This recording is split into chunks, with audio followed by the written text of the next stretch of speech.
kapan kira-kira waktu yang cocok buat beli? Karena November kebanyakan merah, Desember selalu hijau. Mungkin bisa kasih view bro tentang IHSG sampai ke Jadi, November. Ini quotes yang benar-benar saya rasa bisa dipakai sama siapapun. Buy on red, sell on green. Cuman kebanyakan kalau bagi seorang technical, dia salah mengartikan buy on red, jadi setiap merah beli. Jangan. Contohnya hari ini kan baru nyentuh resist. Supportnya masih jauh di bawah. Jangan beli setiap merah. Jadi beli ketika merah, tapi sudah dekat dengan batasan di mana orang bakal beli. Di mana orang bakal beli, itu sebenarnya representasi lain dari kata support. Kebanyakan trader baru ya, kalau saya perhatiin, ini support, ini support, ini support, ini support. Betul, itu support, tapi support yang kamu analisa itu bukan support kuat, sehingga banyak orang mengsangsikan bahwa technical itu nggak berguna. Di situ jeleknya. Support itu lu harus analisa. Di dalam satu chart itu bisa ada 1000 support. Di mana support paling kuat, di mana potensi orang bakal beli. Nah, itu namanya support. Nah, jadi saya juga setuju siklus November selalu merah. GDP kayaknya 3 November atau 11 November ya, election US. Jadi itu kita pasti akan bergejolak. Minggu pertama lah, minggu pertama, minggu kedua itu yang banyak katalis lah. Ya kan? Saya juga pernah menganalisa seperti ini. Di bulan Maret, GDP Q1 keluar, itu di areal sini bro. Di areal sini. Hasilnya dia turun sebentar doang, habis itu naik. Padahal itu minus 2%. 2%-an turun, drop. Ini di sini, GDP Q2 keluar. Itu minus 4% atau 4%-an ya. Itu drop lumayan dalam, tapi hasilnya kita naik. Saat ini Q3. Kurang lebih Q3. Keluar Q3 bakal di sini. Jadi saya merasa Q3 ramalan dari Sri Mulyani kan kita bakal resesi ya, bakal 1%, minus 1% kurang lebih. Coba perhatikan, kita udah naik, habis itu koreksi dalam. Jadi menurut saya, entar nanti keluar GDP Q3, market akan merespon tapi nggak terlalu ekstrim. Akan lebih ekstrim merespon tentang election US, karena kita tahu bursa kita masih sekitar 30 atau 40% asing porsinya.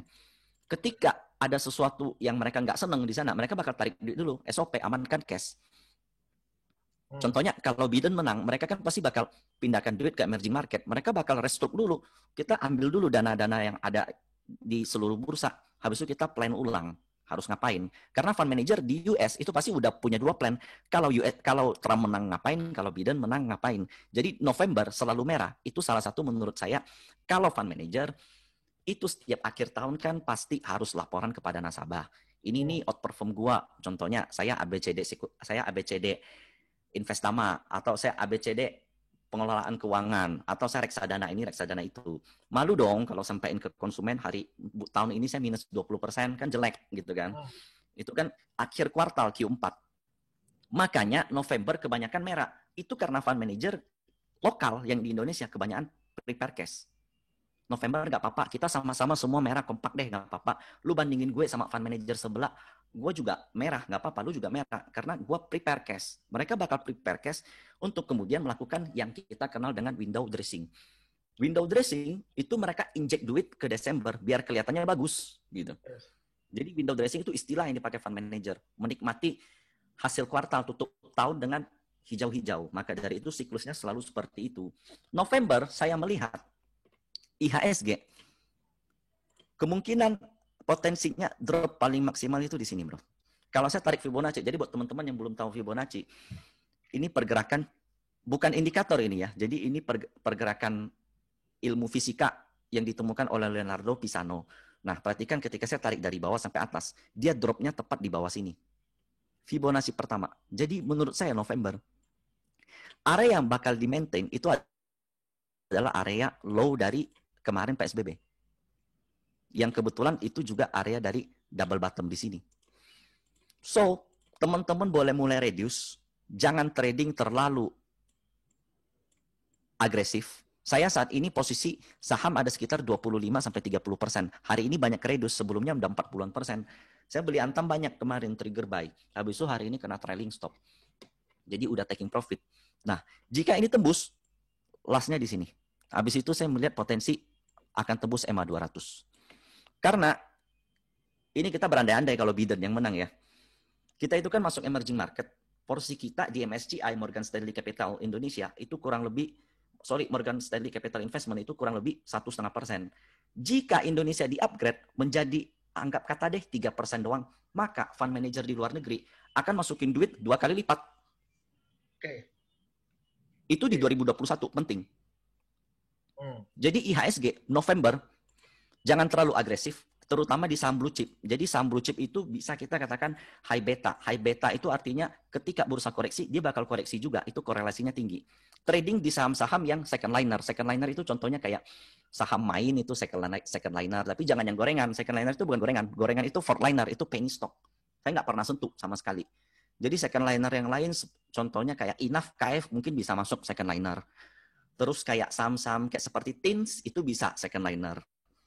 Jadi saya akan bahkan pilih saham yang defensif. Saham defensif salah satunya itu contohnya nikel-nikelan, itu yang berhubungan dengan komoditas. Karena dia nggak begitu terlalu pengaruh sama ini kan, sama kondisi COVID. Ya. Jadi kalau misalnya gue lihat gambar sekilas, berarti area buy yang cukup aman adalah ketika IHSG-nya 4.800. Itu area beli pertama. Betul ya bro ya? Kalau ikut kuat. Ya, 4750 bro. 4750. Dan ya ini masuk akal sih. Gue lihat kayak kalau misalnya November merah-merah terus tembus goceng ya. Biasanya kan kalau tembus goceng semua panik. Gue berita kan, wah ini panik. Mereka bakal beli, betul. Beli. Karena ya justru gue paling suka kalau mereka lagi panik-paniknya bilang akan crash, akan resesi, udah tembus. Oh itu menarik. Karena ini pernah bilang kan Franklin Roosevelt ya kalau nggak salah. Time to buy is when bloody in street. Ketika benar-benar semua fear. Itu Rothschild bro, yang bilang. Oh sorry Rothschild, betul. Time to buy is when bloody in street. Itu benar banget.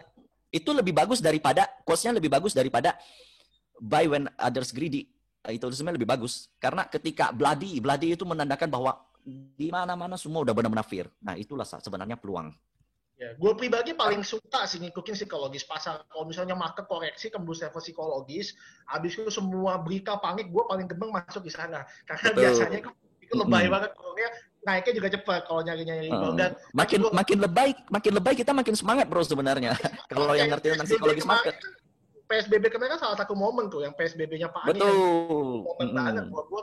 Gue masuk banyak di sana. Dan kayaknya Bro Michael sempat ngomong soal MSCI. Itu benar sih, yang lagi MSCI masalah bobot. Tapi gue mau kasih satu gambaran lagi sih, yang buat memperkuat kenapa November ini menurut gue malah IHSG bisa naik setelah dia koreksi ya. Karena kan orang pada bertanya-tanya kenapa IHSG turun, kenapa asing jualan. Ya salah satunya Bro Michael bilang MSCI. Kalau misalnya Bro Michael tanya fund manager, mereka juga tahu nih, MSCI Indonesia tahun ini itu diturunin banyak banget, hampir kayak 30% dari weighting sebelumnya.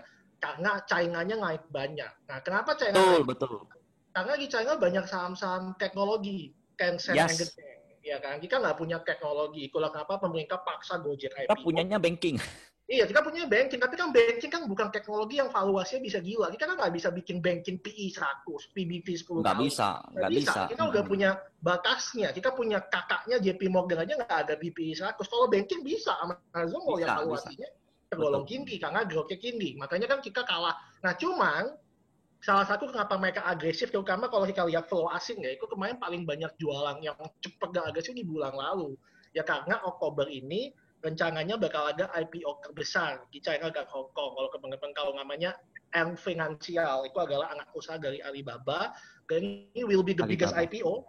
Ya, anak usaha Alibaba bakal the biggest IPO. Nah, kalau dia IPO, itu bobotnya China naik lebih banyak. Jauh.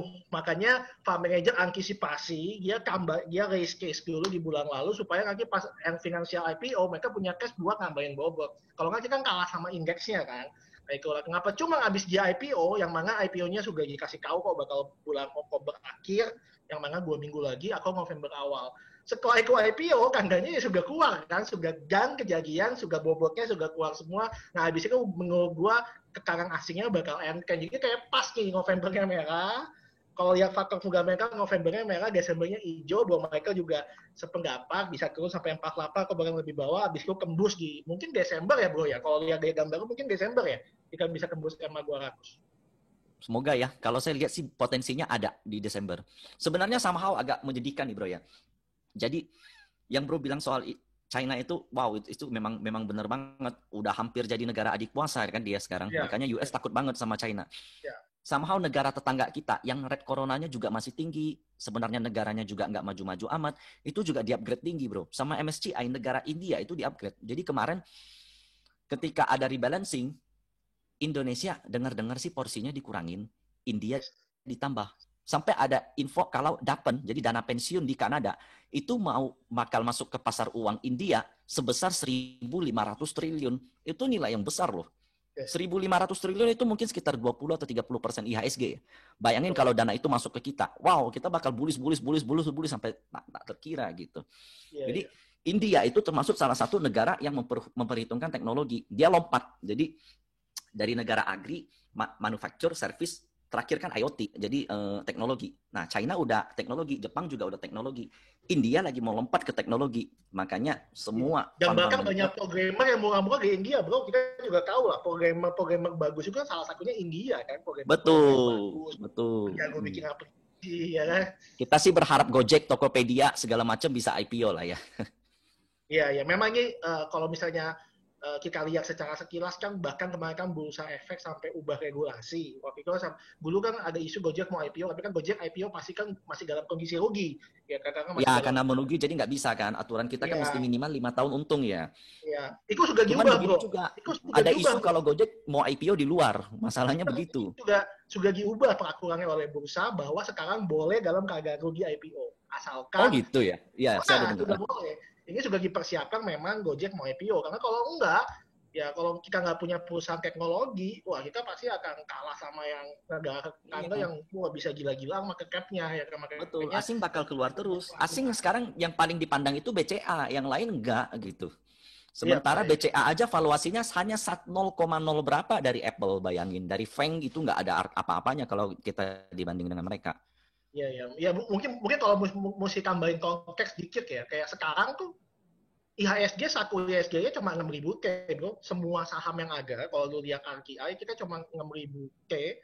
Satu saham Apple aja itu udah 3 kali lipat. Itu bisa beli kita. Bisa beli kita 3 kali. Iya, bisa beli kita 3 kali. Nah, jadi kalau kita bilang BCA superior, Mandiri superior, it's no. Kita jauh banget dengan Apple. Nah, coba bayangin ya. Kemarin waktu pandemi Corona, itu ada berita bahwa LV, Gucci, Hermes penjualannya drop 5.000 triliun. Drop penjualan loh, drop 5.000 triliun. Bayangin itu valuasi IHSG loh. Penjualan tas branded valuasinya setara dengan IHSG. Wow. Kita ini problemnya valuasi kita terlalu rendah. Dan perusahaan-perusahaan yang IPO kebanyakan, ya ini saya mohon maaf, kebanyakan nggak dilirik sama investor lain. Ada IPO strategik lah, ada IPO yang katanya hanya untuk dapat duit lah, segala macam. Kebanyakan bukan perusahaan yang bonafit banget. Nah, di situ jadi PR pemerintah lah sama PR kita bareng untuk biar ini perusahaan yang IPO bisa semakin banyak dan semakin berkualitas. Iya. Dan salah satu yang mungkin kita bisa bilang, kita kalau belajar sama China sama Hong Kong kenapa bisa maju ya, sebelum kita bahas teknikal lagi ya, kita ngobrol dikit. Soalnya gue enak nih sampai Bro Michael, kayak ngobrolnya nyambung, kayaknya kita bisa. Jadi gue ke bawah suasana juga nih, tapi nggak apa-apa, kita bahas aja ya kenapa China sama Hong Kong bisa maju. Kalau misalnya kalian pernah ke Hong Kong atau ke China sekalipun, itu di Hong Kong tuh biasa buat supir taksi sambil bawa taksi, mereka sambil trading saham loh. Dan di Hong Kong, iya betul. Trading saham tuh kayak biasa aja buat mereka kan. Kalau biasa aja. Hong Kong kalau nggak salah saya ya bro ya, itu sekitar 70% semua masyarakatnya yang jadi investor saham 70-80% kalau saya nggak salah ya. Betul. Compare sama Indonesia yang masih di bawah 1%. Di bawah 1%, bayangin. Indonesia masih di bawah 1%, Malaysia sudah 30%, Vietnamnya di atas 25%, kita masih di bawah 1%, dan masih banyak yang nggak tahu soal saham, dan masih anggap saham itu judi, masih anggap itu saham itu ya macam-macam lah stigma negatifnya. Hong Kong itu kan kecil ya bro ya sebenarnya ya. Iya. Hong Kong kecil, tapi bayangin MSCI mengupgrade Hong Kong 8%. Jadi dana itu karena dia di-upgrade 8%. Contohnya saya ini seorang fund manager, uang saya $1 miliar, anggap 8% bakal saya masukin ke Hong Kong. Jadi kenapa mereka bisa ramai juga pemain sahamnya? Karena retail di sana pasti dimanjain banget sama asing entry terus. Bayangin 8% dibanding dengan kita yang 1,5%. Luas kita dibanding dengan Hong Kong aja, Hong Kong itu hanya secuil. Yes. Oke bro, saya kan kembali ke technical bro. Kita udah belajar MA200. Nah sekarang nih kalau misalnya Bro Michael analisa market secara full, nah biasanya Bro Michael muncul indikator apa? Mungkin bisa di screen-nya di-share setelah lihat MA, biasanya Bro Michael pakai indikator apa yang menjadi tambahan, apakah RSI, apakah MACD, apakah Bollinger, mungkin bisa di-share ke kita. Salah satu yang sering saya pakai ini Bollinger. Jadi karena tadi Bro bahas Bollinger, ini seru sebenarnya. Memang betul penemu Bollinger itu adalah seorang fundamental. Yes. Bollinger ini sebenarnya make sense banget. Kenapa? Jadi dia itu menilai supply dan demand. Jadi di atas itu area orang jualan, di bawah area orang mau beli. Jadi sebagai contoh ya. Sebagai contoh, ini saya ngomong analogi dulu nih. Ketika suatu barang, kita anggap contohnya sepeda Brompton. Banyak yang pengen beli, maka harganya akan cenderung naik. Ramai yang beli satu hari, orang pergi ke toko itu 1.000 orang cari sepeda Brompton. Suatu saat, ini ramai kan nggak selalu. Kita tahu di dalam hukum pasar, tren itu nggak selalu ramai. Kalau dulu awal-awal sepeda booming, mungkin sekarang udah flat. Kalau dulu setiap hari 1.000 orang cari sepeda, mungkin sekarang sisa 500. Nanti ada suatu saat sisa 200. Nah itu Bollinger Bands. Itu penemu Bollinger Bands itu menemukan bahwa suatu saham itu nggak mungkin bakal ramai selalu, bakal ada suatu era dia bakal sepi. Ketika dia sepi, maka area Bollinger akan menyempit. Nah ini sebagai contoh. Area Bollinger menyempit. Ini area Bollinger meluas. Jadi ketika rally, area Bollinger juga akan meluas. Ketika sepi, sideways, dia area Bollinger akan menyempit. Nah cara penggunaannya simple banget. Kenapa di Sukor kemarin live, saya sarankan Antam dijual aja. Karena dia sudah berada di area atas Bollinger. Jadi ini adalah keinginan orang beli bro. Yang di atas, ini kan MA20 tengah. Di atas dari Bollinger itu adalah keinginan orang beli, kemauan orang beli. Orang mau beli kalau menurut Bollinger Bands, itu sampai di sini doang. Tapi kalau lu hari ini berani beli Antam di sini, berarti lu tergolong orang yang nekat. Karena kemampuan pasar itu hanya di sini. Menurut kalkulasi Bollinger Band hanya di sini, maka dia akan ada potensi untuk masuk ke sini. Kembali ke area Bollinger Band. Termasuk itu yang terjadi. Nah, coba perhati ini. Ini ketika keluar, koreksi lagi. Ini ketika keluar, koreksi lagi. Ketika keluar, koreksi lagi. Dia sentuh di MA20, naik lagi. Jadi penggunaan Bollinger Band ini simple banget. Saya rasa siapapun bisa. Nah, begitu juga ketika ada suatu saham yang downtrend. Sebagai contoh ini, nah di sini Antam koreksi dari atas ke bawah ini lumayan. Ini dari 850 ke 700 berarti hampir 20-an persen ya. Jadi ketika keluar jauh banget, nah di sini ini tuh boleh spek buy. Nah perhatikan harganya setelah itu. Naik ke atas. Nah di sini kita jual, udah beres. Gampang banget penggunaan Bollinger. Ketika dia turun keluar lagi. Nah di sini lagi spek buy. Jadi kita bisa spek buy di areal ketika keluar itu kisaran 700. Nah hold, lihat harganya sekarang. Ketika sudah lepas dari Bollinger Band, jual lagi. Pertanyaan gue bro, ini pernah ngalamin nih bro, pakai Bollinger ya bro. Nah, Bollinger itu biasanya ada satu kelemahan, dan mungkin Bro Michael bisa kita kasih indikator apaan supaya kelemahannya itu berkurang. Salah satunya kelemahan Bollinger yang gue lihat, seringkali saham kalau udah di Bollinger bawah atau atas, kalau lagi gila ya, dia bisa terus di Bollinger bawah bro. Nggak naik-naik, terus aja dia nempel di kisaran Bollinger bawahnya, bahkan ya terus aja berhari-hari, bisa sebulan bahkan ada di Bollinger bawah, tanpa ada rebound atau ada tanpa ada koreksi. Jadi biasanya kita kan mikirnya kan Bollinger bawah beli kan, tapi ya beberapa saham Indonesia tuh kayak suka ya lumayan aneh tuh, nempel Bollinger bawah, dia nempel terus Bollinger bawah, kagak balik-balik. Nah kira-kira bahwa mereka ada indikator tambahan nggak supaya mengurangi biasnya, karena pasti semua indikator ada biasnya kan, nggak ada yang perfect. Betul. Ya kan? Tapi ada tambahan nggak supaya kita bisa mengecilkan efek bias dari Bollinger Band? Gue salut banget nih sama bro nih, gila ngerti teknikal banget. Enggak bro, gue cuma yakin lo, gue biasa nggak bahas teknikal, biasa temen gue namanya William yang biasa suka teknikal, tapi gue dia nggak bisa, gue gantiin. Jadi betul banget, ini ada bias dalam penggunaan indikator Bollinger. Kenapa? Karena ketika dia keluar, tapi saham itu downtrend berat, maka dia akan terus ada kecenderungan turun. Nah, bagaimana mengantisipasinya? Itu biasa saya sandingkan dengan chart pattern. Jadi kalau analisa utama saya itu chart pattern. Selanjutnya pendukungnya adalah indikator seperti Bollinger Band, MACD, Moving Average. Ini sebagai salah satu contoh. Saya kasih lihat. Di sini ada EMA 200. Ini udah pasti support yang kuat. Nah, kemudian Antam di angka 700 ini merupakan support yang kuat. Kenapa? Karena dia break pola penting dari EMA 200 di sini. Jadi this one kali pertama Antam tembus MA 200 itu di angka 700. Kemudian dia koreksi. Jadi ketika ada satu saham yang keluar dari Bollinger Band, kamu harus cari supportnya dulu.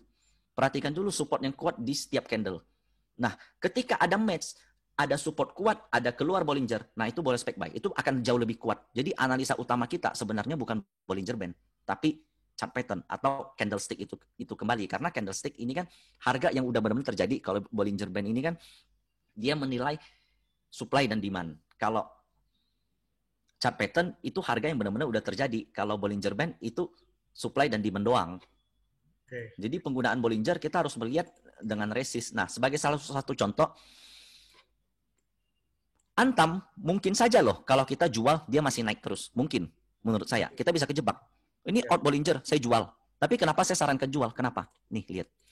High dari Antam hari ini tersentuh. Ini logiknya seperti ini.